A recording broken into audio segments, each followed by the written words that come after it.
Բարելույս սիրելի Աստծո ժողովուրդ, օրհնում եմ ամեն մեկիդ մեր Տեր Հիսուսի անունով եւ ուզում եմ մի խոսքով քաջալերել ձեզ, որ այսօրվա մեջ զորավոր լինեք ու շարժվեք առաջ։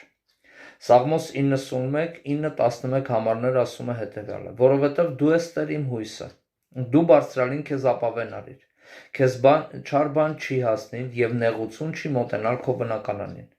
որովհետեւ իր հրեշտակներին հրամայել է քեզ համար, որ պահեն քեզ քո բոլոր ճանապարհներում։ Սիրելիս, ինչպես Սաղմոս 2-ն, այնպես էլ ես ուզում եմ քեզ քաջալերեմ այսօր, որպեսզի դու Տիրոջը դարձնես քո հույսը։ Դու քո ամբողջ սրտով, ամբողջ էությամբ հուսաս Տիրոջը եւ նրան դարձնես քո ապավենը։ Ապավինես Տիրոջը քո բոլոր ճանապարհներում, քանի որ Տերն ասում է, որ այդ ժամանակ ոչ մի չար բան ու նեղություն չի գա քո վրա,